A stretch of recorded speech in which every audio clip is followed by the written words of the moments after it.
Hello everyone. If you like this audiobook and want to listen to more, please consider subscribing. And if you like this video, like it as well, that it enjoy. Chapter 61. Later that evening, after the emotional weight of the memory ritual had finally settled into a peaceful quiet, Alexander said his goodbyes to the Cullen family.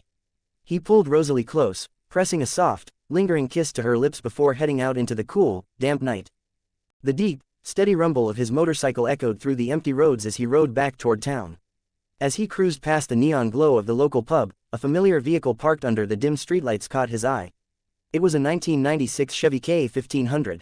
He recognized the truck immediately. It belonged to Billy Black. Alexander downshifted, slowly pulling his bike into the gravel lot and parking next to the Chevy. He cut the engine, the sudden silence allowing him to hear the heavy, slurred mumbling of Forks, chief of police. Alexander watched as Billy Black emerged from the pub, physically hauling a heavily intoxicated, stumbling Charlie Swan out the door and guiding him toward the passenger side of the truck. It was a sight that would have shocked anyone else in town, but Alexander just watched with quiet satisfaction. Billy was standing tall, bearing Charlie's dead weight and walking smoothly on his own 2 feet. After taking the healing potion Alexander had provided him, Billy had played it incredibly smart. He had stayed in the wheelchair for a while, carefully staging a slow, believable timeline of out-of-town hospital visits and, miraculous, physical therapy sessions. He made sure to gradually regain his mobility in the public eye so his sudden recovery wouldn't cause a panic or draw unwanted attention from the Quileute tribe or the townspeople. Now, his legs were fully restored and stronger than ever, allowing him to effortlessly support his drunken best friend.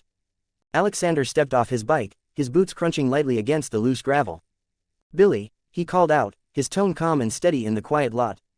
Billy paused, hoisting Charlie a little higher against his shoulder to keep the police chief from sliding down the side of the truck. When he looked over and spotted the sorcerer walking toward him, a warm, genuine smile immediately broke across his weathered face. "Yeah, Alexander," Billy answered, his deep voice friendly and relaxed as he reached out to pull the truck door open. Alexander let out a low, heavy sigh, his gaze drifting toward the darkened living room where the chief of police was currently passed out under a knitted blanket.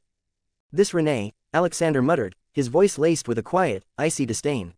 "She doesn't really sound like a great partner." Billy frowned, his dark eyes hardening with old, lingering resentment on his friend's behalf. "She is not the right one for Charlie," he answered bluntly. "I tried to subtly warn him back then. I saw how restless she was. But he was so infatuated at the time, he couldn't see past his own heart." Alexander nodded slowly. A memory surfaced in his mind, something his cousin had once mentioned in passing about the local police chief.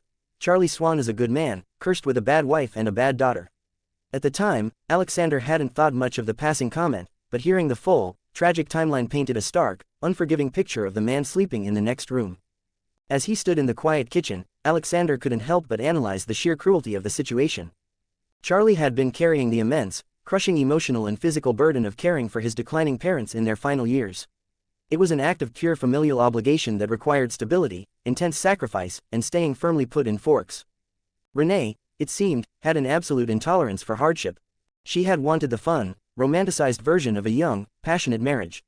But the moment reality set in, the endless, dreary rain, the small-town isolation, and the depressing, exhausting reality of caring for sick in-laws, she bolted.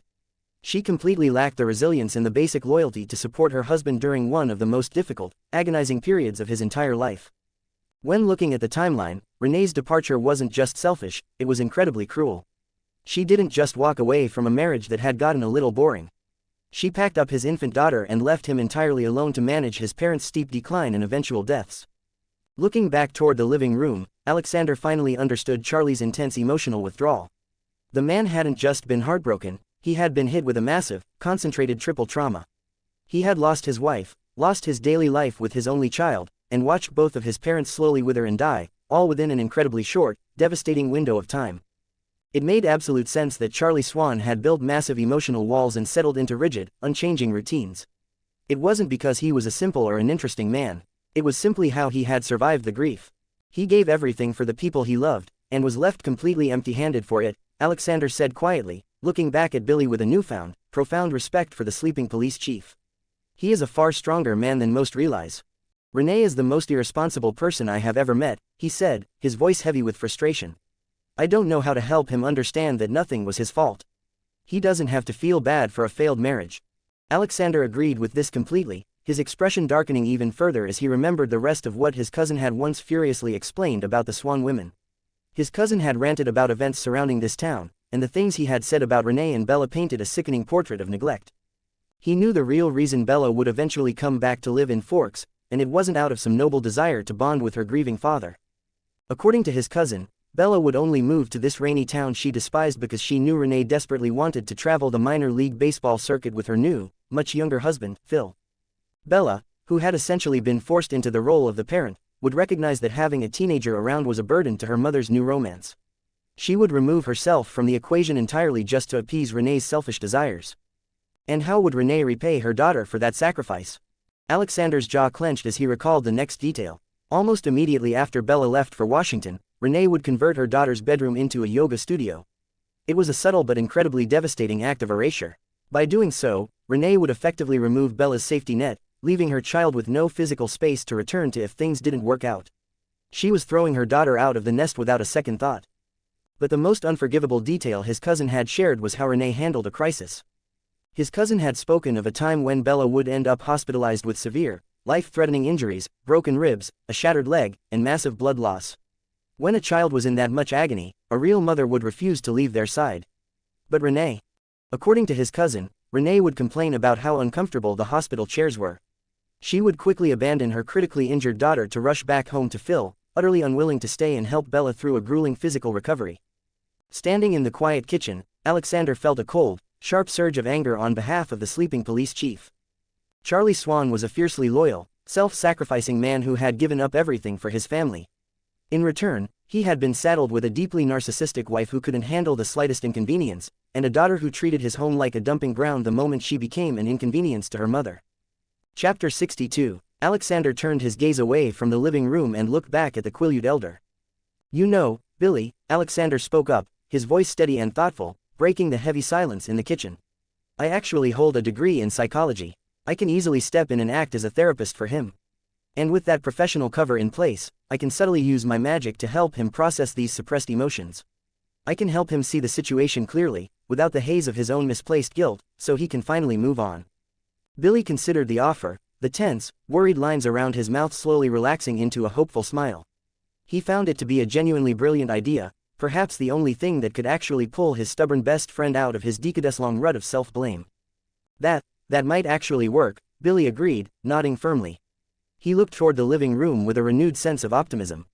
Charlie would never ask for help on his own, but if I push him, he'll do it. I will talk to him about it as soon as he sobers up tomorrow. After making sure Charlie was completely settled for the night, Alexander and Billy quietly slipped out the front door, stepping back into the cool, damp air of the Forks night. They walked in silence down the short driveway toward their vehicles. Before putting on his helmet, Alexander paused by his motorcycle and looked over at the Quileute elder. "Billy," Alexander spoke up softly, his voice cutting through the quiet hum of the crickets. "About what we discussed before, regarding my offer to call Sarah's spirit." Billy stopped by the door of his Chevy, turning to face the sorcerer. "I am not trying to push," Alexander continued gently, "but I wanted to ask if you've thought about it. If you feel the time has come for you to talk to her. And maybe it is time to tell the children, too. Give Jacob, Rachel, and Rebecca a chance to see their mother again." The mention of his late wife's name made Billy pause. He leaned his forearm against the roof of his truck, lowering his head as a profound, heavy sorrow, mixed with an undeniable, desperate hope, washed over him. He had been thinking about Alexander's impossible offer every single day since the sorcerer had first brought it up. Billy vividly remembered that conversation. Alexander had told him that Sarah had never truly left, that her spirit was still with him, staying close, quietly watching over him and the children. And Billy remembered the exact moment Alexander had said those words. He had felt a sudden, phantom warmth resting gently on his cheek, an unmistakable, loving touch he would have recognized anywhere. Knowing she was still watching over them had brought him immense peace, but the ache of missing her voice had never faded. He thought of Jacob, who had been so young when she died in that crash, and of the twins, who still missed their mother every single day. He thought of his own aching heart, and the words he had never gotten the chance to say to her. Taking a deep, trembling breath, Billy looked back at Alexander. The fierce, protective strength of a tribal elder settled firmly into his posture, but his dark eyes were shining with unshed tears. He knew the time had finally come. "You're right," Billy said, his voice thick with emotion but entirely resolute. He gave a firm, decisive nod. "The kids deserve to see her. And I need to see her again. Let's do it, Alexander." Alexander fired up his motorcycle, the engine's low rumble blending with the steady hum of Billy's truck as they left the Swan residence behind. He followed the Chevy K-1500 through the winding, mist-shrouded roads that led out of Forks, riding deep into the dense, coastal forests of the Quileute Reserve. The ocean breeze grew heavier with the scent of salt and pine as they finally pulled into the dirt driveway of Billy's small, red-painted house in La Push. Alexander cut his engine, the sudden quiet of the reservation settling around them as they parked side by side in the dark yard. Before Billy had even fully shut his truck door, the front porch light flicked on. The wooden door swung open, and Jacob stepped out into the cool night air. He had changed over the past couple of months. The Onsolanki teenager was rapidly filling out, his shoulders broadening, and he had grown his dark hair out long, letting it fall past his shoulders in thick, straight strands. When he spotted the sorcerer walking up alongside his father, a bright, welcoming smile broke across Jacob's face. "Hey," Jacob greeted, stepping down off the porch. "I didn't know you were coming." Alexander returned the smile, his demeanor calm and relaxed as he approached the steps. "It's nothing," Alexander replied warmly. "I just came here to discuss some things with your father." Jacob gave a slow, understanding nod, stepping aside to let the two men pass into the house. Alexander and Billy stepped out of the cool night air and into the familiar, welcoming warmth of the Black household. The small living room was cozy and lived in, filled with the faint scent of wood smoke and the comforting quiet of the reservation. As soon as they were inside, Billy turned to his son. "Jake, could you grab us some water from the kitchen?" "Sure thing, Dad," Jacob replied easily, turning and heading down the short hallway to give them some space. The moment the kitchen faucet clicked on, Billy lowered his voice, looking at Alexander with a heavy, deeply serious expression. He was ready to bring Sarah back, ready to show the children their mother's spirit, but he knew they needed to finalize exactly how they were going to explain it all. Alexander held Billy's gaze, his own expression turning firm and absolute. "When we do this, Billy, we cannot just tell them about the magic. We need to tell them everything. They need to know about the cold ones." Billy stiffened, his jaw tightening defensively. "They're just kids, Alexander. Rachel and Rebecca have their own lives now, and Jacob, he doesn't need that burden yet. The treaty with the Cullens is holding. I wanted to protect them from the nightmares of the tribe for as long as I could." "Ignorance is not protection, Billy. It is a liability," Alexander countered quietly, his tone laced with a grim reality. "There are nomads out there. There are dangers lurking in every part of the world. Being completely unaware of the existence of vampires is far too risky for them now. They need to know what is out there so they can stay safe." Billy looked down at his weathered hands, the heavy truth of Alexander's words sinking in. As a father, his instinct was to shield his children from the terrifying realities of the supernatural world. But as a tribal elder, he knew Alexander was entirely right.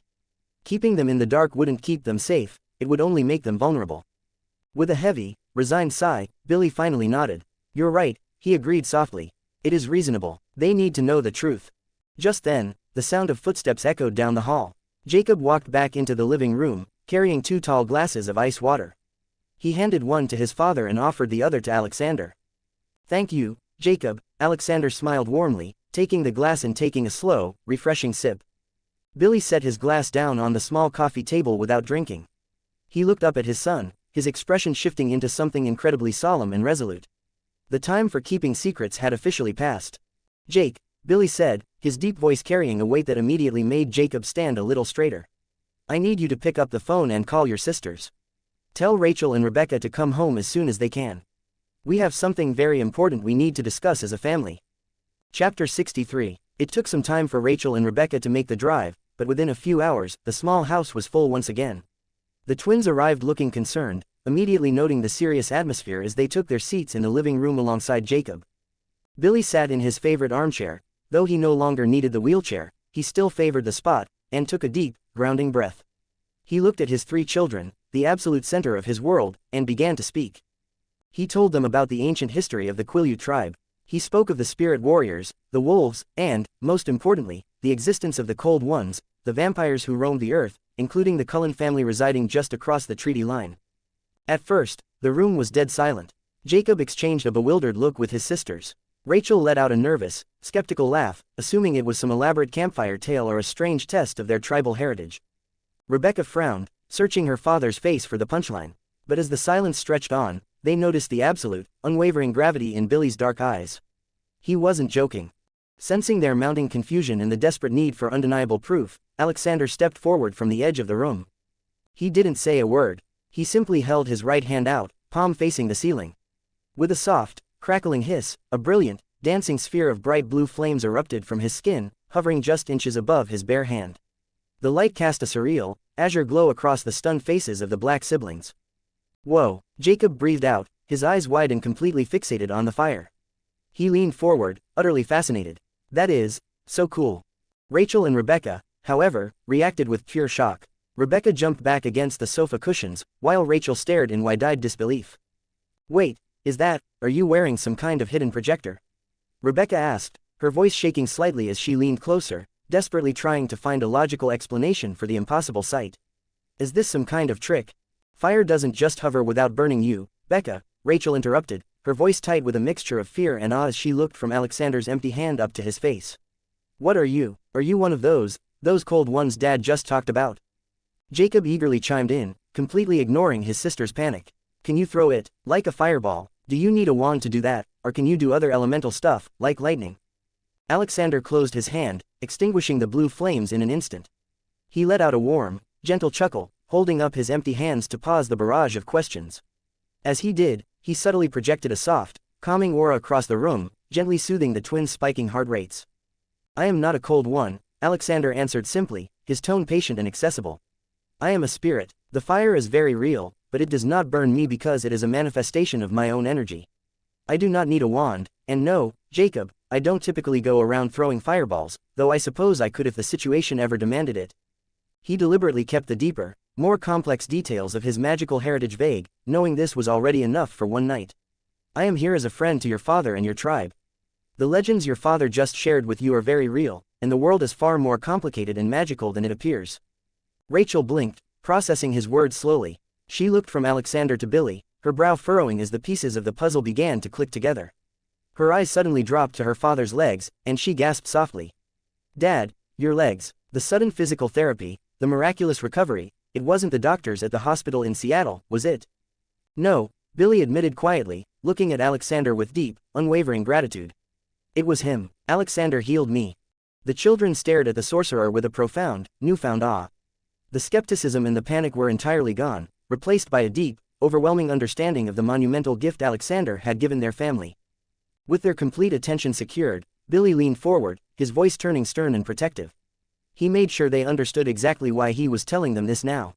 He explained the very real dangers of the supernatural world, the treaty, and the absolute necessity of being aware and careful if they were ever out in the woods alone. They listened in rapt silence, finally understanding the heavy burden their father carried as an elder. Once the heavy reality of the danger had settled over them, Billy's expression softened. The stern tribal elder faded, leaving only a deeply emotional father. There is another reason we asked you all here tonight, Billy said, his voice dropping to a thick, trembling whisper. He looked at each of his children, his eyes shining with unshed tears. Alexander's magic, it can do more than heal physical wounds. The twins went completely still, sensing the massive shift in their father's tone. Jacob looked between Billy and Alexander, his brow furrowing in confusion. Your mother, Billy choked out, pausing to clear the heavy emotion from his throat. She never truly left us. Her spirit has been here, watching over you, watching you grow. And Alexander, he can help us talk to her. A sharp, breathless gasp escaped Rachel's lips, and Rebecca immediately covered her mouth with trembling hands as tears instantly spilled down her cheeks. The sheer magnitude of the offer completely overwhelmed the room. Jacob sat frozen, his chest rising and falling rapidly. He had been so young when the crash happened. He had grown up looking at faded photographs and listening to his father's stories, but his own memories of her face, of the sound of her voice, were almost completely blank.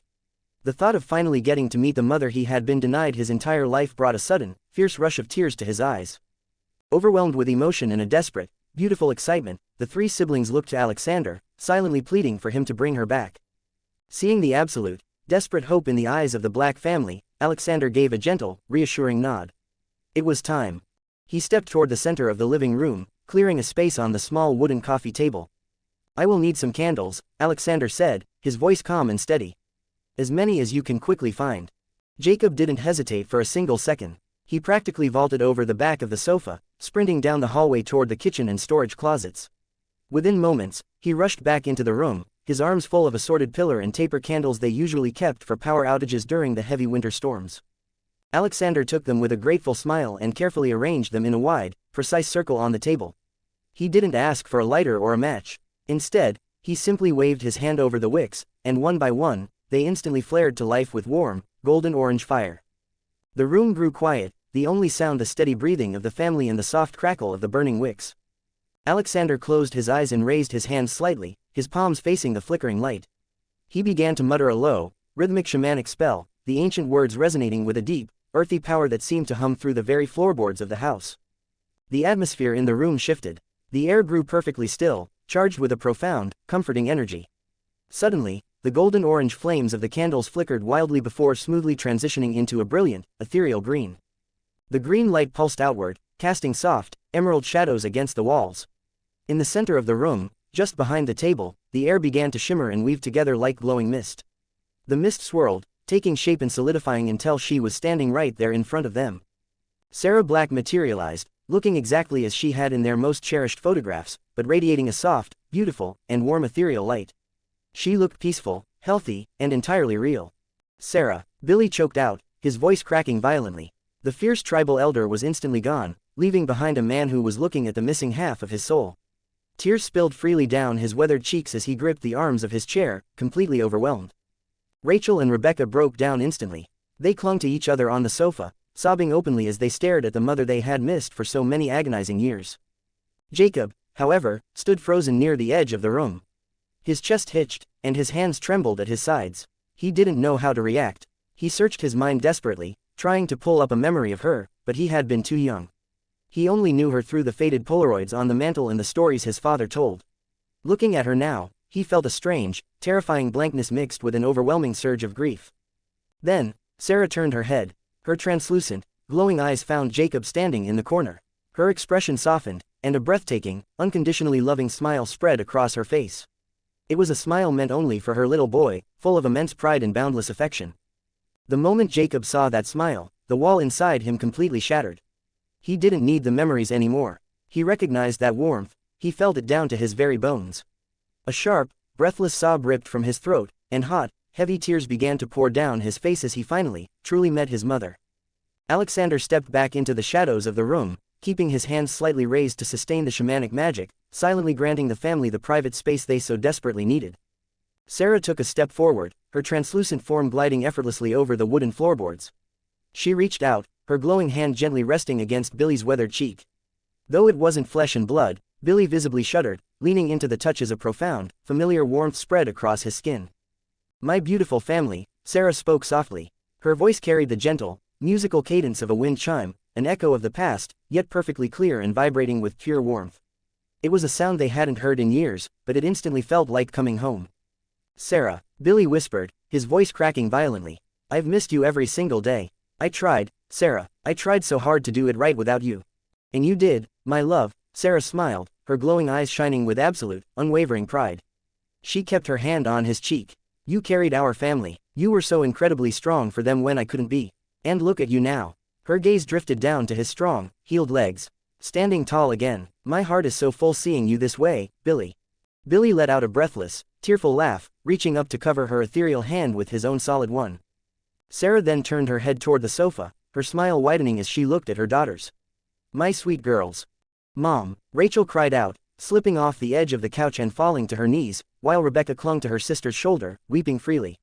"We missed you so much. It's been so hard, there were so many times we just needed our mom." "I know, my darlings," Sarah said, her voice laced with a beautiful, aching tenderness. She moved gracefully toward them, kneeling down to gently embrace both of her daughters in a warm, phantom hug. "But you were never alone. I saw it all. I was there for your first dates, your graduations, every heartbreak, and every triumph. Look at the brilliant, beautiful women you have become. I have never stopped holding your hands, and I never will." Rebecca let out a watery, overwhelmed laugh, nodding desperately as she accepted the comfort she had craved for years. Finally, Sarah stood up and turned toward the corner of the room, where her youngest child was standing completely frozen, tears streaming silently down his face. "My little boy," Sarah whispered, her voice thick with emotion. She closed the distance between them, looking up at the broad-shouldered teenager who now towered over her. Jacob's chest hitched. He looked down at her, his dark eyes wide and vulnerable. I'm sorry," Jacob choked out, his voice trembling so hard he could barely form the words. "Mom, I tried so hard. I look at the pictures, but I don't remember you. I don't remember your face." "Oh, my sweet Jacob," Sarah murmured, reaching up to gently cup both sides of his face. The moment her glowing hands touched his cheeks, A wave of profound, unconditional love washed straight through his chest, settling deep into his soul. You do not need to remember my face to know my heart. Jacob let out a sharp, breathless sob, leaning his forehead down toward hers. I was the warmth you felt when you were sleeping, Sarah promised him, her ethereal thumbs gently brushing the tears from his cheeks. I was there every single time you laughed. I was there watching you fix up cars in the garage with your dad. You carry my heart inside of yours, Jacob. I have never left your side. Jacob completely broke. He threw his arms around his mother, burying his face in her glowing shoulder as years of unspoken grief and emptiness finally poured out of him. Sarah held him tight, resting her chin against his dark hair, offering her son the maternal embrace he had been denied for almost his entire life. Across the room, Billy watched his family finally heal. He looked over Jacob's shoulder, catching Alexander's eye in the shadows, and mouthed a silent, deeply profound thank you. Chapter 64. The ethereal green flames of the candles began to flicker and wane, casting long, dancing shadows across the living room. It was a silent, gentle signal from the magic that the spell was reaching its natural end. Alexander stepped forward from the shadows, his presence calm and grounding. The connection is fading, he said softly, looking at the tearful but deeply comforted family. It is time for her spirit to rest. A wave of reluctance instantly washed over the Black family. Jacob tightened his grip on his mother, while Billy leaned forward, his dark eyes desperate to hold on to the glowing apparition for just a little longer. Saying goodbye to her again felt like an impossible task. Sensing their mounting panic, Alexander offered a warm, reassuring smile. This is not a final goodbye, he promised them, his voice carrying the absolute certainty of his power. The veil has been pierced. Whenever you need her, whenever you wish to speak with her again, you only need to ask me. I can bridge the gap for you anytime you want. That promise shifted everything. The desperate, clinging grief in the room dissolved, replaced by a profound, enduring peace. Sarah smiled brilliantly at Alexander before turning back to her family. She kissed Jacob's forehead, brushed her glowing hands over the twins' cheeks one last time, and sent a look of boundless love to her husband. I am always with you, she whispered, her voice fading into the soft crackle of the fire. As Alexander lowered his hands, the green flames snapped back to a warm, golden orange before extinguishing completely, leaving the room illuminated only by the porch light. But the house didn't feel dark or empty anymore, it felt full. After the emotional and profoundly beautiful reunion with Sarah's spirit, Alexander knew his part for the evening was done. The Black family had finally been given the impossible gift of closure, and they needed this time alone to process, to grieve, and to heal together. Offering a quiet, respectful goodbye, Alexander slipped out into the damp La Push night, leaving the glowing warmth of their home behind him. Instead of heading straight back to his own estate, Alexander rode his motorcycle into the quiet, rain-slicked streets of town. He found a small, dimly lit local pub, deciding to decompress before turning in for the night. He found a stool at the far end of the worn wooden bar and ordered a simple whiskey. Alexander only drank occasionally. Thanks to his unique physiology and magical fortitude, he possessed an incredibly high resistance to intoxication, meaning the alcohol provided only the faintest warmth rather than any real buzz, but the quiet atmosphere of the pub was exactly what he needed. As he was staring thoughtfully into his glass, the stool next to him scraped back. Someone sat down. Alexander casually glanced over, his sharp eyes immediately cataloging the newcomer. The man was striking, tall and uncommonly slender, possessing classical, almost ethereal features that seemed entirely out of place in a rugged logging town.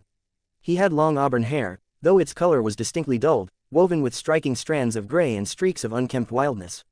His skin was pale, akin to polished marble, and his expression was profoundly pensive and serene. But it was his eyes that truly drew Alexander's attention. They were striking, holding a vast, ancient knowing and a quiet, immovable strength that felt entirely out of time. Alexander subtly expanded his magical senses, checking the perimeter of the stranger's aura. He felt no malice, no predatory edge, and absolutely nothing dangerous about the man. Satisfied, Alexander was about to turn back to his drink when a glint of light caught his eye. Resting on the stranger's right hand was a silver ring. It was a masterful piece of craftsmanship, etched with incredibly intricate, flowing hand engravings. As a sorcerer who had studied centuries of ancient texts, runes, and magical artifacts, Alexander prided himself on his vast knowledge of symbols. Yet, looking at the elegant, flowing script carved into the silver, he realized he didn't recognize a single mark. It was a language completely alien to him. Curiosity getting the better of him, Alexander broke the silence. That is a nice ring. The stranger paused, looking down at his hand before turning his ancient, serene gaze toward the sorcerer. A faint, melancholic smile touched his lips. Thanks, he answered, his voice possessing a rich, melodic timbre. It belonged to my mother. Alexander hummed in appreciation, taking a slow sip of his whiskey. It is a beautiful piece.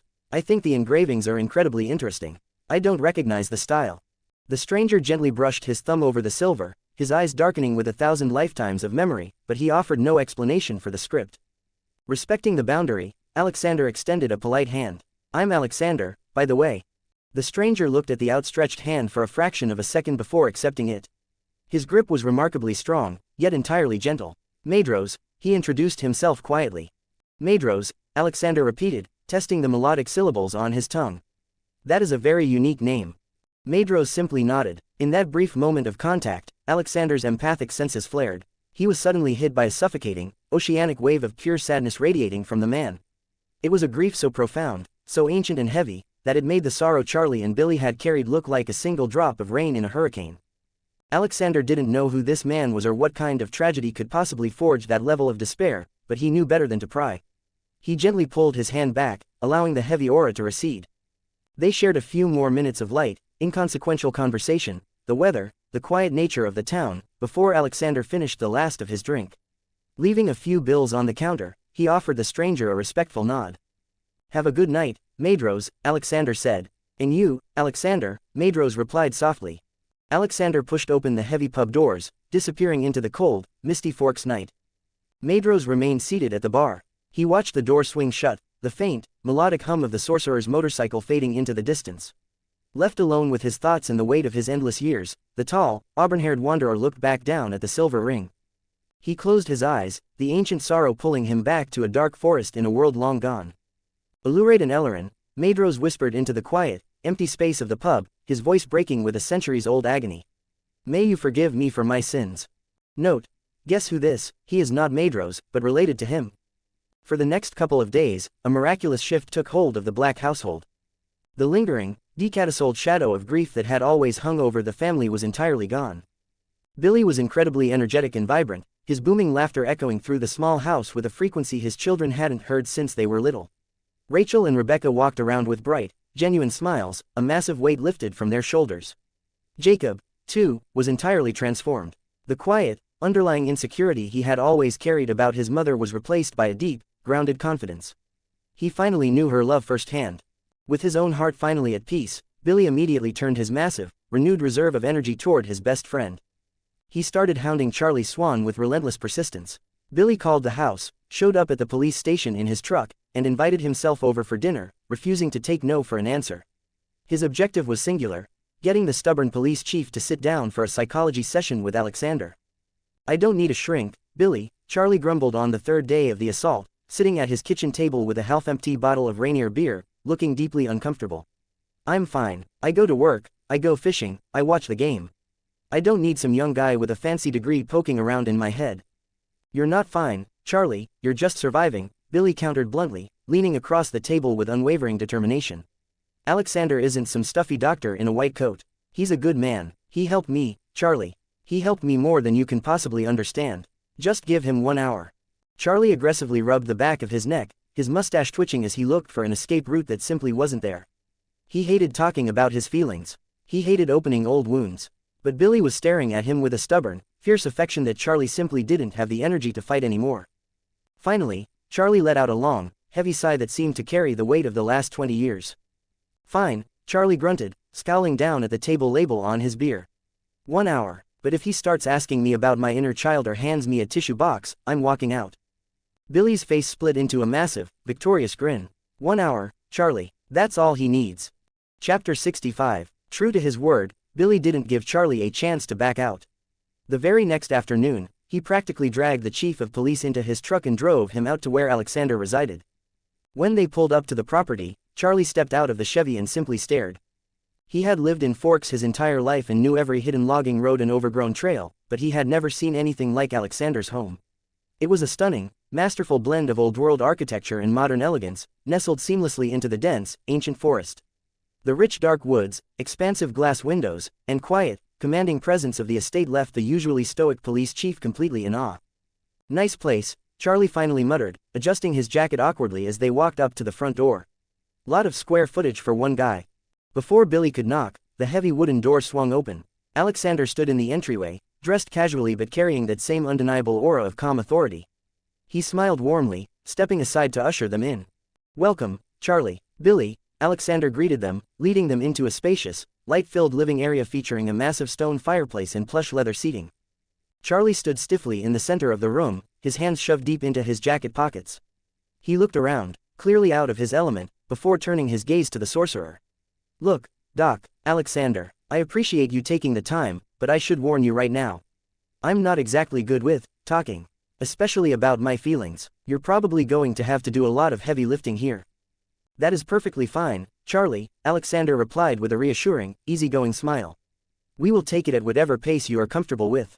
There are no expectations here." As Alexander looked at the police chief, he gently extended his magical senses, brushing against the edges of Charlie's mind.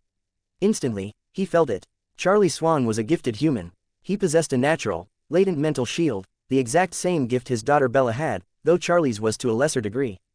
Alexander recalled that Edward Cullen had always found Charlie's mind incredibly frustrating to read, hearing only vague, muted impressions and general feelings rather than clear thoughts. But vampire telepathy was a crude, biological mutation compared to Alexander's ancient, refined magic. To the sorcerer, Charlie's mental shield was nothing more than a thin veil of static. Alexander's mind slipped through it effortlessly, reading the deep currents of anxiety, guilt, and profound loneliness swirling beneath the chief's gruff exterior.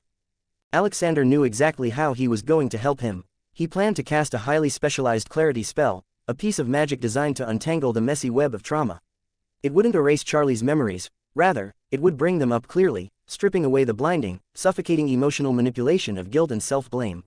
It would allow Charlie to view his own past objectively, paving the way for him to finally let it go. "I'll just be right in here if you need me," Billy announced, giving Charlie an encouraging clap on the shoulder before making himself comfortable in a nearby reading room, pulling the adjoining door shut to give them absolute privacy. Alexander gestured for Charlie to take a seat in one of the deep leather armchairs. As the police chief sat down, looking tense and braced for an interrogation, Alexander took the seat across from him. With a subtle, completely invisible flick of his wrist, Alexander cast the spell. A faint, imperceptible wave of cool, clarifying energy washed over the room, settling gently into Charlie's mind. Charlie blinked, his posture suddenly relaxing just a fraction.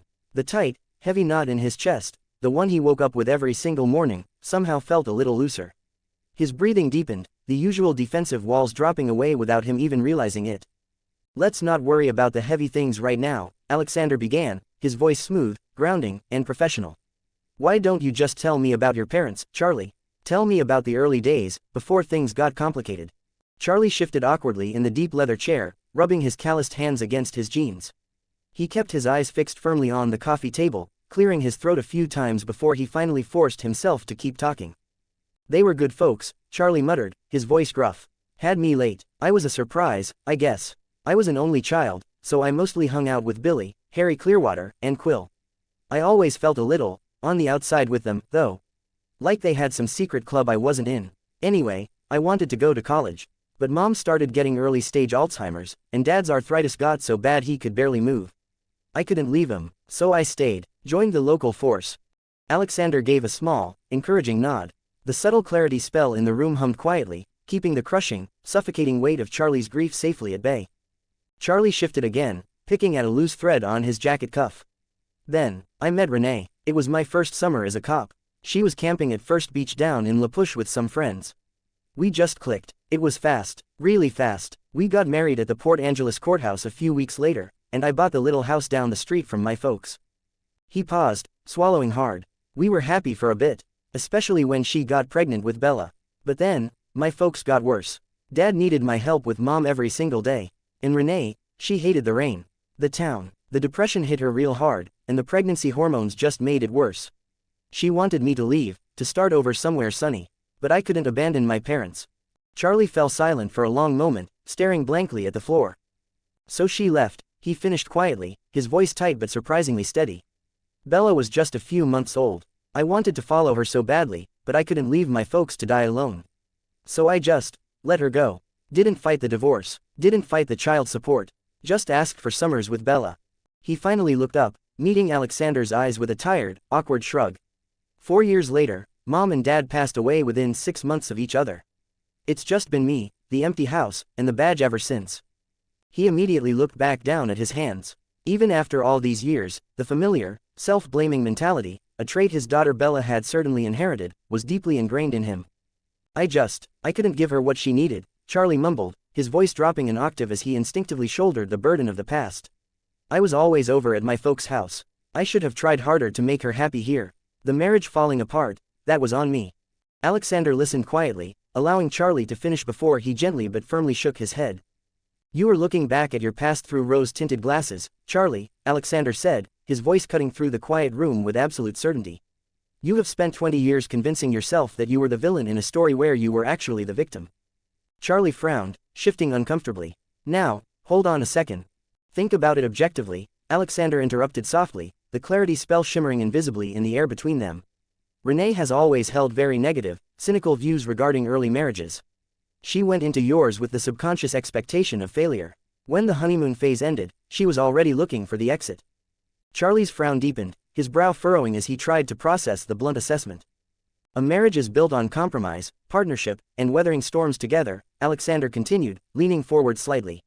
You were in an impossibly difficult situation. You were a young man watching both of your parents slowly deteriorate, physically and mentally.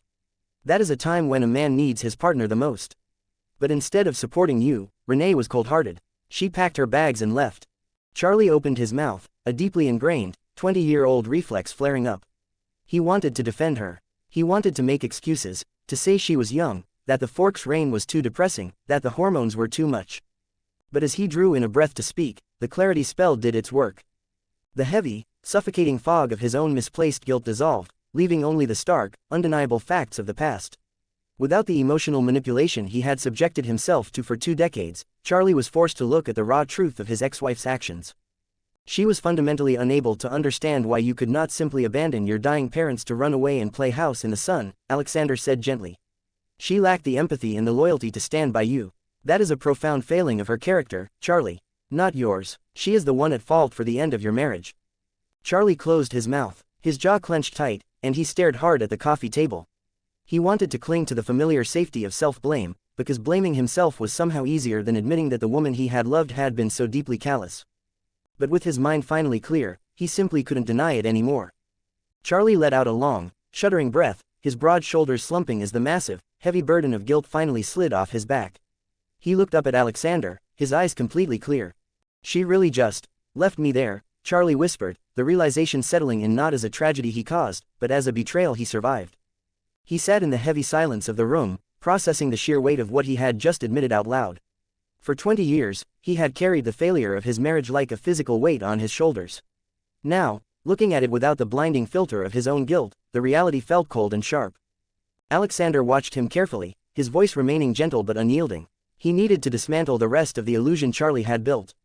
Let us look past the divorce for a moment, Alexander said, leaning back in his chair. Think about the years that followed. Think about how she raised Bella. From what you observed during their visits and your phone calls, who was actually the parent in that household? Charlie stiffened. He instinctively opened his mouth to defend the mother of his child, but he stopped. The clarity spell hummed softly in his mind, forcing him to look at the raw facts of Bella's upbringing rather than the idealized version he tried to believe in. Charlie rubbed his jaw, his eyes dropping to the floor. Bella grew up fast, he muttered awkwardly, shifting in his seat. Renee is she's scatterbrained. A free spirit, you know. She jumps from one obsession to another. Pottery, yoga, teaching preschool, she gets bored easily. He paused, swallowing hard as a distinctly uncomfortable memory surfaced. By the time Bella was 10, she was the one balancing the checkbook. Making sure the bills got mailed on time. Cooking the meals, reminding Renee about appointments so things didn't fall apart. And you thought that was just a quirky personality trait? Alexander asked quietly. Charlie grimaced. I figured Bella was mature for her age. Responsible. Bella was forced to be responsible because her mother refused to be, Alexander corrected smoothly, laying out the psychological reality. In my profession, Charlie, we call that parentification. It happens when an adult is so emotionally immature or erratic that the child is forced to step in and manage the household just to create some semblance of stability. It is a deeply unfair burden to place on a child, and it is a form of toxic neglect. Charlie's hands gripped the armrests of his chair. The defensive walls were trying to rebuild themselves, but they couldn't stand against the truth. She wasn't just a free spirit when she was with you, either, was she? Alexander pressed gently. While you were working full-time at the station and spending every off-hour feeding your sick parents and helping your arthritic father walk, what was Renee doing? Charlie's chest hitched. The memory was remarkably clear now, stripped of all his usual excuses. She was complaining, he said, his voice dropping to a harsh, raspy whisper. She was bored. She hated the rain. She resented that I was tired all the time. She wanted me to entertain her, to take her on trips we couldn't afford and didn't have the time for. Because she demanded to be the center of your universe, Alexander stated. Even while your parents were actively dying, she could not tolerate sharing your attention with a crisis that did not revolve around her. And when you prioritized your family's basic survival over her desire for entertainment, she punished you by taking your daughter and walking out. Charlie closed his eyes tightly. He had spent 2 decades telling himself that he was a boring, gloomy man who had failed to keep a beautiful, vibrant woman happy. He had willingly paid child support, never fought for custody, and settled for a few weeks every summer because he genuinely believed Renee was the better, more capable parent. A free spirit does not abandon a grieving husband, Alexander said, his tone softening with profound empathy, though the words remained firm. A free spirit does not force a 10-year-old girl to pay the utility bills because she is too busy with a new hobby. That is not freedom, Charlie. That is pure, unfiltered selfishness. Charlie opened his eyes, the deep-seated exhaustion on his face giving way to a quiet, stunned realization. He let out a slow, shaky breath. He couldn't make excuses for her anymore. He couldn't take the blame for a woman who had never once taken responsibility for herself. I let her make me feel like I wasn't enough, Charlie whispered, staring at the coffee table as the final pieces of his decades-long guilt crumbled away. I spent my whole life thinking I broke my own family. You did not break it, Charlie, Alexander replied steadily. You were the only one holding it together. It is time you finally gave yourself credit for that. Charlie shifted uncomfortably, his hands gripping the armrests of his chair. Even with the clarity spell stripping away the emotional fog, 20 years of habit was hard to break. He searched desperately for one last lifeline to throw to the memory of his ex-wife. But the doctors said it was postpartum depression, Charlie argued, his voice a low, pleading rumble. He looked at Alexander, needing the psychologist to understand the clinical side of it. She got real low after Bella was born. The hormones messed her up, and the constant rain here just compounded it. That is a real sickness, Alexander. It wasn't just her being selfish. She was ill. Alexander did not dismiss the claim. Instead, he nodded slowly, his expression remaining perfectly serious and respectful. You are absolutely right, Charlie, Alexander agreed smoothly. Postpartum depression is a severe, very real medical condition. It is devastating, and it completely alters a mother's brain chemistry. It explains the crying spells, the severe mood swings, and the profound hopelessness she felt in those first few months after Bella was born. Charlie let out a small breath, feeling slightly vindicated. But then Alexander leaned forward, his piercing gaze locking onto the police chief. However, Alexander continued, his voice taking on a gentle but clinical firmness. Postpartum depression is a temporary crisis of mood and chemistry. It is not a personality disorder, and it does not rewrite a person's fundamental core values. You are using a temporary medical diagnosis to excuse a lifelong pattern of toxic behavior. Charlie frowned, the vindication instantly evaporating. What do you mean? Let us break it down, Alexander said, keeping his tone measured and conversational. Postpartum depression certainly explains her emotional state when Bella was an infant. But it does not explain why, 10 years later, she was forcing that same child to manage her finances and cook her meals. Postpartum depression does not last for 18 years, Charlie. Selfishness does. Alexander let the words settle before pressing on. Consider her motivation for leaving. When women suffering from severe postpartum depression leave their families, it is often because their illness tells them they are a danger to their child, or that their family is better off without them. That is not why Renee left. She didn't leave because she felt inadequate. She left because she was bored, hated the weather, and resented the obligations tying you to your dying parents. She left to find a sunnier life for herself. Charlie swallowed hard, the logic boxing him in. Illness affects your coping mechanisms, but it does not erase your loyalty, Alexander concluded gently. If her depression was the only issue, she would have sought treatment. She would have gone to therapy, asked for medication, or leaned on you to get through the darkest days. Instead, the moment your life required sacrifice and hardship, she abandoned ship. Do not let her hide behind a medical diagnosis, Charlie. Her inability to support you while your parents were dying, her intolerance for anything that didn't serve her immediate happiness, and her parentification of your daughter, those are not symptoms of postpartum depression. Those are the defining traits of a deeply narcissistic personality. Charlie stared at the cold, unlit fireplace across the room. He felt entirely exposed, yet oddly weightless. For 2 decades, he had clung to the word depression like a shield, using it to protect Renee's image in his mind. He had convinced himself that she was a victim of biology and bad weather, and that he was simply the collateral damage. But Alexander had just surgically removed that excuse. She wasn't sick when she made Bella balance the checkbook, Charlie whispered, the realization hitting him with quiet, devastating precision. And she wasn't sick when she decided my dying parents were too much of an inconvenience for her. No, Charlie, Alexander said gently. She was just being exactly who she has always been. Charlie closed his eyes, a single, heavy sigh escaping his chest. The final pillar holding up his guilt had just been kicked away. There were no more excuses to make for her, and more importantly, there was no more blame left to put on himself. Chapter 66. Charlie sat frozen in the deep leather chair long after his story had ended. The invisible threads of the clarity spell hummed softly in the quiet room, working precisely as Alexander had intended. For the first time in 20 years, Charlie could see every single past memory with absolute clarity, entirely stripped of the self-deprecating bias that had distorted his life for so long. The heavy, unyielding silence stretched between them until Charlie finally slumped back into the cushions, looking completely exhausted but profoundly unburdened. I understand, he muttered, his voice a low, rough rumble. He rubbed a hand over his face, letting out a long breath. I see it now. But as the weight of his failed marriage dissolved, a new, sharp realization took its place. Charlie looked up at Alexander, his brow furrowing with a deeply protective anxiety. He didn't care about Renee anymore, the truth of her character was clear, and he was finally ready to leave her in the past. His focus had shifted entirely to the child they had caught in the crossfire. What should I do, Alexander?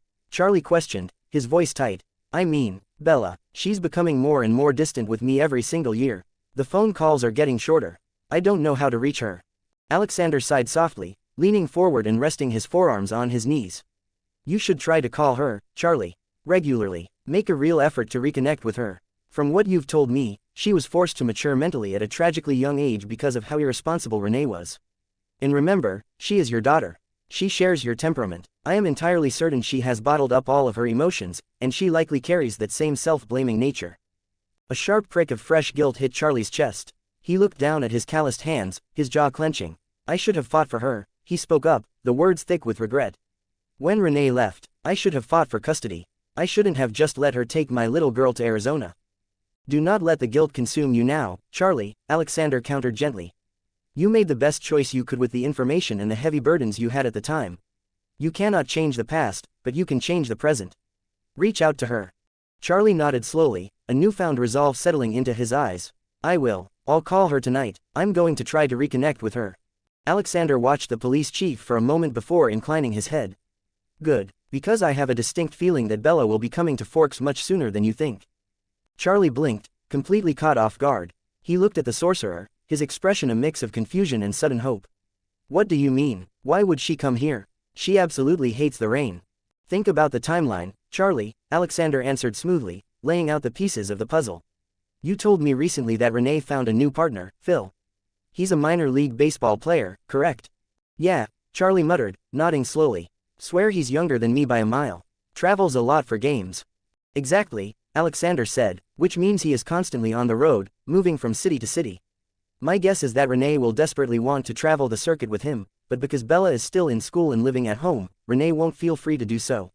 She will likely start complaining, nagging about how much she misses Phil and how hard it is to be separated.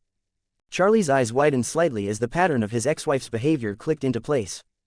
Bella, being self-sacrificing and perceptive just like you, will see right through it. Alexander concluded, she will recognize that her presence is a burden to her mother's new romance. To appease Renee's selfish desires and give her mother what she wants, Bella will remove herself from the equation entirely. She will choose to come here, to the town she dislikes, just to make her mother happy. Charlie sat in stunned silence, the logic undeniable. He could vividly picture Renee making those subtle, passive-aggressive complaints, and he could perfectly picture his daughter packing her bags to solve her mother's problems.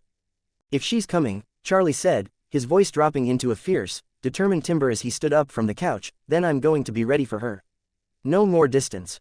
Alexander smiled, genuinely pleased to see the fierce, paternal protectiveness returning to the police chief's eyes. The broken, guilt-ridden man who had walked into his home an hour ago was entirely gone. Now, when you call her, Alexander advised, his tone warm and encouraging, make sure you actually talk to her. Ask about her likes, her hobbies, and her classes. Find out what her favorite subjects are. Ask about anything you can think of to get her to open up. Charlie listened intently, absorbing every word. If you find even a single shared interest, cling to it, Alexander continued. Talk about it with her. Use it to build a bridge between you two. And above all else, Charlie, get close to her. Always remind her that she has a permanent, unconditional place here in Forks. Alexander stood up, his expression softening with profound empathy. She has spent her entire childhood making sure her mother was okay. She needs to know that she doesn't have to do that with you. She desperately needs to feel the warmth of a real family, and she needs to know that someone is actually caring for her, instead of the other way around. Charlie nodded slowly, the last remnants of his awkwardness and hesitation completely burned away. He squared his broad shoulders, a deep, unwavering resolve settling over him. He didn't know exactly when Bella would decide to pack her bags, but when she finally drove up that rainy driveway, he was going to be ready. He was finally going to be the father she actually needed. Chapter 67. By the time January 1, 2005 rolled around, the atmosphere in the Swan house had shifted entirely. Charlie hadn't just taken Alexander's advice, he treated it like a lifeline. The first few phone calls to Bella had been exactly as awkward as he'd feared, lots of dead air and hesitant questions about the Arizona weather. But Charlie stubbornly refused to let the silence win. He called every week, he asked about the books she was reading, listened to her vent about her classes, and actually paid attention to the little things. Slowly, the ice broke. Bella realized her dad wasn't just checking a box on a custody agreement, he actually wanted to know her. Over the course of the year, their dynamic shifted from distant relatives to a genuine father-daughter relationship. At the same time, Charlie's patience for Renee evaporated. Stripped of his old guilt, he stopped humoring his ex-wife's flighty complaints. If she answered the phone, he kept it brief and strictly business. His only priority now was Bella.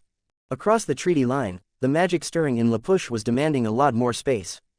Jared Cameron was the next to break his fever and phase, suddenly thrust into the terrifying reality of being a massive wolf. But unlike Sam, Jared didn't have to figure it out alone. Sam had fully grown into his role as alpha, and with Leah acting as a fierce, disciplined second, they immediately took him under their wing. They ran him through the woods, taught him how to quiet his mind, and showed him what it meant to be part of the pack. To help the tribe maintain their own autonomy as the pack inevitably grew, Alexander paid a quiet visit to Billy and the elders. When Sam and Leah first phased, the sorcerer had painstakingly carved the Quileute pack tattoos, woven with his own magical runes for protection and mental fortitude, directly into their arms. But he wanted the tribe to have the power in their own hands. He presented the council with a heavy block of enchanted ironwood. Carved in deep relief on its surface was the circular pack crest, seamlessly integrated with Alexander's shamanic magic. Now, when Jared was ready, Sam simply pressed the wooden block against the boy's upper arm. With a brief, painless surge of heat, the intricate ink embedded itself permanently into his skin, binding him to the pack's magic without Alexander ever needing to step foot on the reserve. Back at the estate, Alexander's life had settled into a steadfast rhythm, anchored heavily by Rosalie. A year of quiet mornings, shared silence, and unwavering loyalty had forged something unbreakable between them. Rosalie, who had spent most of her immortal life keeping her guard up with a sharp tongue and an icy stare, let it all drop when she was with him. They were solid. But Alexander hadn't spent the year entirely at rest. He had made a silent promise to Alice, and he intended to keep it. Through the use of tracking magic, Alexander had located Cynthia Brandon, Alice's biological sister. She was living in a quiet nursing home down in Mississippi. To make sure they had unquestioned access, Alexander quietly stepped in as an anonymous benefactor, effectively funding the entire facility. Those visits became the center of Alice's world. Walking into the floral-scented room, Alice would sit for hours holding her elderly sister's wrinkled hand. Cynthia's mind was fading with age, and she had no memory of the tragedy that had separated them. She didn't understand why the ageless, pixie-like girl felt so familiar, but the soul has a funny way of remembering what the brain can't. Whenever Alice was there, a deep peace would settle over Cynthia. They would sit together, laughing at Alice's stories, perfectly content. For Alice, it was a piece of her humanity given back to her. And the healing didn't stop there. By late autumn, Alice and Alexander had been introduced to Cynthia's daughter, Alice's niece, and her young grandniece. Watching Alice bounce the little girl on her knee, her golden eyes bright and entirely at peace while Cynthia smiled from her chair, Alexander knew the time and money spent had been worth every single second. While the changes in the Swan household and the Cullen estate were rooted in healing, not every family in Forks and La Push was finding their way out of the dark. During one of their quiet evenings by the fire at the Black House, Billy had confided in Alexander about a heavier, much more private burden weighing on the tribal council. It concerned his lifelong friend, Harry Clearwater, and his wife, Sue. To the rest of the reservation, the Clearwaters looked like the picture-perfect traditional family. But Billy knew the reality was far more fractured. Harry and Sue's marriage was hanging on by a thread, and it had been for years. It wasn't born from infidelity, a sudden blowout, or a lack of love. It was a slow, agonizing fracture caused by the very secrets that bound the tribe together. Sue had always known about the shapeshifters and the Cold Ones. When she married Harry and stepped into the inner circle of the tribal elders, she accepted the heavy reality of the legends. But that acceptance had drastically changed the moment Leah, and later Seth, were born. The fierce, protective instinct of a mother took over. Sue knew exactly how the magic worked. She knew that the shapeshifter gene lay dormant in their children's blood, waiting for the proximity of a vampire threat to trigger a violent, bone-breaking transformation. She didn't want her kids enlisted in an ancient, bloody war. She just wanted them to have normal lives, go to college, and be safe. Years ago, Sue had begged Harry to move the family away from La Push. She had pleaded with him to take a job in Seattle or Portland, anywhere far away from the treaty line, far enough that their children's genes would never have a reason to activate. Not a good reason. But Harry, stubbornly proud and deeply traditional, had outright refused. He was an elder. His duty, his heritage, and his absolute loyalty belonged to the Quileute tribe. To Harry, abandoning their ancestral land out of fear was an act of cowardice, a betrayal of everything their ancestors had fought for. He believed that if their children were destined to phase, it was an honor, not a curse. That fundamental, ideological divide had poisoned their marriage.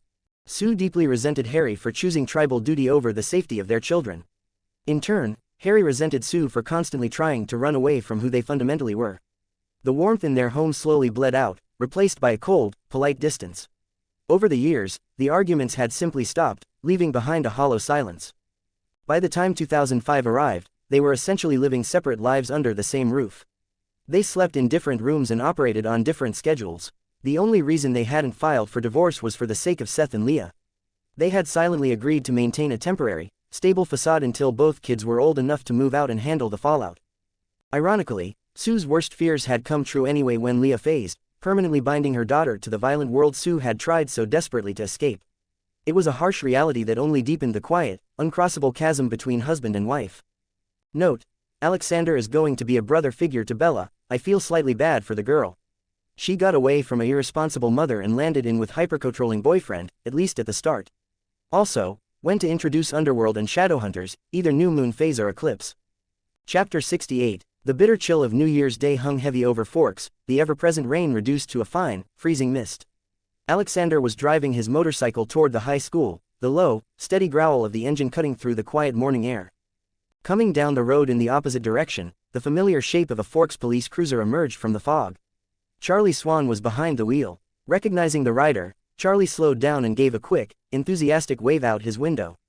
Alexander eased on the brakes, pulling over onto the gravel shoulder as Charlie swung the cruiser around to park right next to him. Alexander killed the engine and pulled off his helmet, shaking the dampness from his hair. Charlie rolled his window all the way down, and for the first time in a long time, the usually stoic police chief was practically beaming. "You called it," Charlie said, skipping a greeting entirely. His voice was thick with a mixture of sheer pride and nervous energy. "She's coming, just like you said." Alexander smiled warmly, resting his forearms on the handlebars of his bike. "That is excellent news, Charlie. When is she arriving?" "January 16th, Charlie replied, drumming his fingers against the outside of the car door. "She called yesterday, said Phil got signed to some minor league traveling team, and she decided she wanted to give them some space. I didn't push it, I didn't interrogate her. I just told her the door was wide open." "I am very glad to hear that," Alexander said. "Have you gotten her room set up?" Charlie suddenly rubbed the back of his neck, his mustache twitching as a highly sheepish, awkward look crossed his face. "Well, I dusted it, cleaned the windows, but I didn't exactly change anything else. It's still exactly the way it was when she was little." Alexander chuckled softly, a knowing glint in his eye. "She is 17 now, Charlie. I imagine she might want to update the decor from when she was a child. But letting her make it her own space will be good for her." "Yeah, you're right, I'll let her figure out the paint and all that," Charlie agreed, letting out a long, grounded breath. He leaned his arm casually on the window frame, looking more relaxed than Alexander had ever seen him. "Honestly, it's just good to have things right between us again. We've been talking a lot this past year. Actually talking. It feels like I've got my kid back, and we don't have this massive wall between us anymore." Charlie paused, a wry, slightly satisfied smirk pulling at the corner of his mouth. "Renee, on the other hand, is throwing an absolute fit." Alexander arched an eyebrow. "Oh, yeah," Charlie snorted, shaking his head. "She called a few days ago to hash out some of the travel details. Tried to go on one of her usual tangents about her life and her new hobbies. I just cut her off, told her I had paperwork to do, and hung up once we had the flight numbers. She called back and left a voicemail complaining about how cold and distant I'm being lately." Charlie looked out at the misty tree line, entirely unbothered. The clarity he had found a year ago was still firmly in place. 20 years ago, that would have kept me up at night. I would have been apologizing for a week. Now, I just deleted the message. You are protecting your own peace, Alexander said with a nod of approval. And you are saving all of your energy for the person who actually deserves it. Exactly, Charlie agreed, putting the cruiser back in gear with a renewed sense of purpose. I'll let you get going, Alexander. But, thanks, for everything.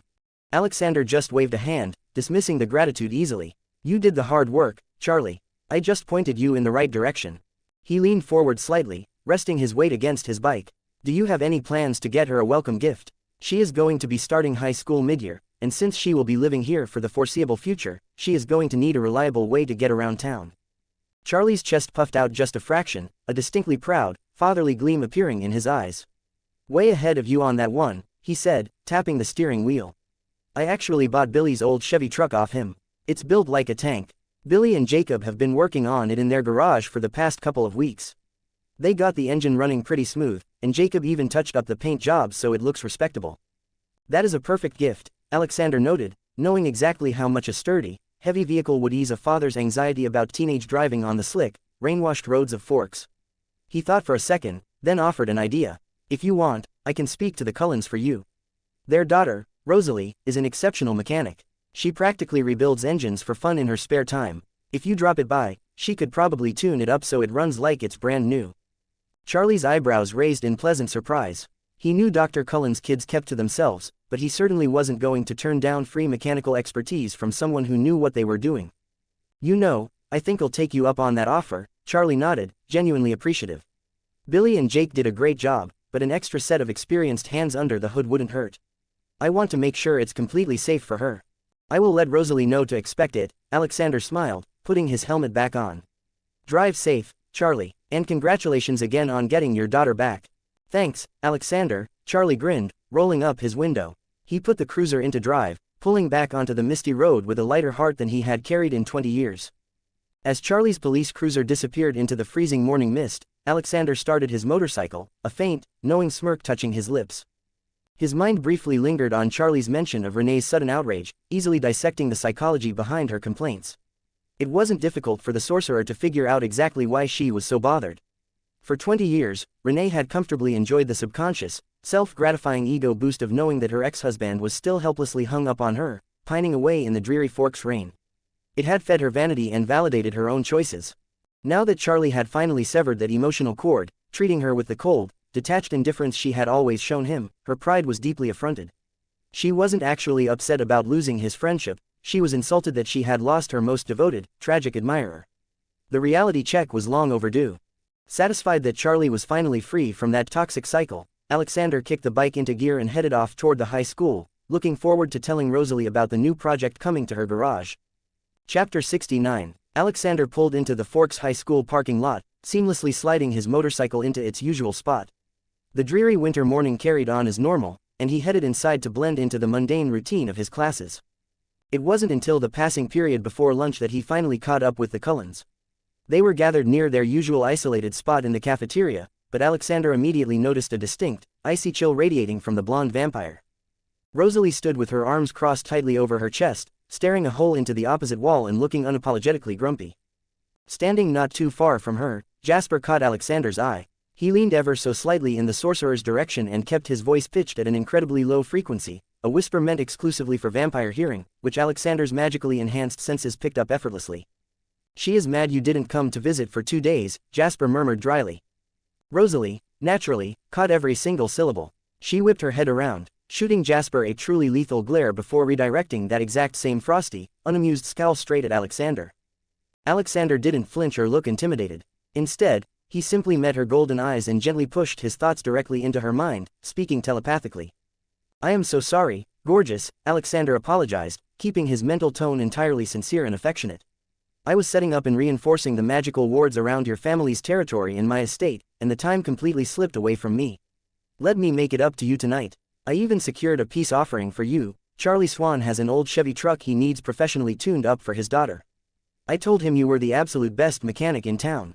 Rosalie let out a quiet, dismissive huff out loud. She tossed her golden hair over her shoulder and turned her head away, lifting her chin and deliberately acting as though she couldn't care less about his apology or the prospect of a new engine to rebuild.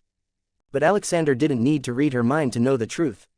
Letting his empathic senses brush against her aura, he felt the sharp, prickly irritation entirely vanish. Beneath the stubborn, theatrical display of her pride, a deep, warm hum of affection and a spark of genuine excitement over the truck radiated from her. She had already forgiven him. When the final bell rang, Alexander immediately made good on his telepathic promise, taking Rosalie straight back to his secluded estate. The moment they stepped through the heavy front doors, the blonde vampire turned to face him, her golden eyes narrowing with a lingering hint of stubbornness. "Don't ghost me for 2 days without saying a single word, Alexander," she warned, crossing her arms defensively. "Even if you are out casting wards for my family. Next time, tell me." Alexander just smiled, entirely unfazed by her sharp tone. He stepped into her space, gently catching her waist and leaning down to press a soft, lingering kiss to her lips. Rosalie melted into the contact instantly, her hands coming up to rest against his chest as the last of her feigned annoyance completely dissolved. They lingered in the quiet comfort of the hallway for a few moments, perfectly content, until the distinct, sputtering rumble of a heavy engine echoed up the long driveway, breaking the silence. Alexander pulled back with a knowing smile. "That would be your peace offering." Stepping out onto the front steps, Rosalie's highly trained eyes immediately locked onto the vehicle pulling to a halt in front of the house. A 1963 Chevy Stepside C10 pickup, Rosalie muttered, her tone a mix of mechanical appreciation and critical assessment. It was a faded, heavily weathered red and orange color, sitting a little lopsided on its suspension. While Rosalie generally preferred high-end luxury, aggressive performance, and tight mechanical engagement, having specifically purchased a pristine 2003 red BMW M3 convertible for herself, she could always respect a classic piece of American machinery. It is pretty old, and in rough condition. The heavy driver's side door creaked open, and Charlie stepped out. Billy Black, who had ridden shotgun to see how the truck drove, stepped out too. Previous tension between Cullen family and Quileute tribe were gone. Both Charlie and Billy were remarkably polite, offering Rosalie respectful greetings as she gracefully walked down the steps to meet them. "Alexander said you knew your way around an engine," Charlie said, patting the faded hood of the Chevy. "Billy and Jake got it running, but we wanted to make sure it was completely safe."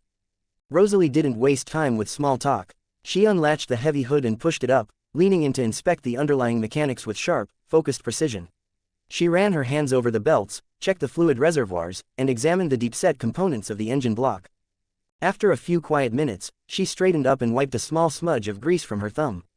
"The engine itself has been fixed well," Rosalie admitted, offering Billy a brief, acknowledging nod of professional respect. "It is in good, reliable working condition." Charlie looked visibly relieved, but Rosalie held up a hand. "However," she continued, her tone shifting into an authoritative, clinical breakdown. "A lot of these peripheral parts, the alternator belt, the brake lines, and the suspension joints, are severely worn out. Furthermore, the body is going to need serious sanding and a complete repaint to stop the rust from eating through the panels." She looked directly at Charlie, her expression entirely serious. "It is much better to change all of this out right now. If you leave these worn parts as they are, they will inevitably snap, and it will only cause significantly more trouble, and cost a lot more money, down the line." Billy, watching everything, gave a slow nod of agreement. "She's right, Charlie. Jake and I did what we could to get the engine turning over smoothly, but those old lines and belts need a professional touch. We didn't have the parts for that." Charlie let out a heavy sigh, running a hand through his thinning hair. He knew better than to argue with a mechanic who clearly knew exactly what she was talking about. He reached into his heavy jacket, pulling out his wallet. "All right then," Charlie agreed, looking at Rosalie. "Let's get it done right. What's the damage going to be? Give me a price for the parts and the labor." Before Rosalie could even calculate a number, Alexander stepped forward, resting a hand smoothly on the truck's fender. "There will be no charge, Charlie. I will cover it." Charlie immediately frowned, shaking his head and stepping forward. "Now hold on a second, Alexander. Absolutely not. You've already done way too much for me this past year. I'm not letting you pay for my daughter's truck." Alexander held up a hand, his expression warm but carrying that immovable, quiet authority he naturally possessed. "Consider it my welcome gift to her, Charlie. She is going to be starting at the high school, which means she will be one of my students. Furthermore, knowing her background and your family, I am fully prepared to take her under my wing and look after her as if she were my own little sister. I want her to be entirely safe on these slick roads, just as much as you do." Charlie opened his mouth to argue again, his stubborn pride warring with his deep, undeniable gratitude for Alexander. But looking at Alexander, he could clearly see that the man was completely adamant. There was no winning this argument. Charlie snapped his wallet shut and shoved it back into his jacket pocket, letting out a defeated but deeply appreciative breath. "All right," Charlie muttered, nodding slowly. "I'll let it go, but I'm going to find a way to pay you back for all this eventually, Alexander. I mean it. I expect nothing less, Chief Swan," Alexander smiled, clapping the man lightly on the shoulder. Chapter 70. As the days passed leading up to January 16th, the quiet garage of Alexander's estate transformed into Rosalie's personal sanctuary.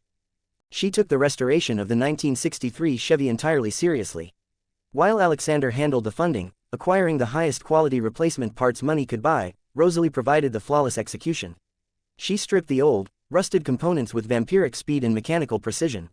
She replaced the fraying belts, installed a brand new suspension system that could easily handle the rugged dirt roads of the Pacific Northwest, and completely overhauled the brake lines. Alexander often kept her company during those long, rainy afternoons. He would sit in the garage with a book, occasionally handing her a wrench or holding a light, simply enjoying the relaxed, deeply focused energy she radiated when she was in her element. By the end of the second week, the truck was unrecognizable from the lopsided hazard Charlie had dropped off. Rosalie had meticulously sanded away the rust and repainted the body. She kept it authentic to the classic style, a deep, rich, matte red that looked vintage but entirely pristine. The engine purred with a low, reliable rumble, completely stripped of its former sputtering cough. When Charlie drove up to the estate on the morning of the 15th to see the progress, he was rendered completely speechless. He slowly walked around the beautifully restored Chevy, running a hand over the smooth, freshly painted fender. I don't even know what to say," Charlie murmured, looking between Rosalie and Alexander in pure astonishment. "It looks like it just rolled off the assembly line in 63. Rosalie, you are a miracle worker." Rosalie, wiping her hands on a grease rag, simply gave him a crisp, professional nod.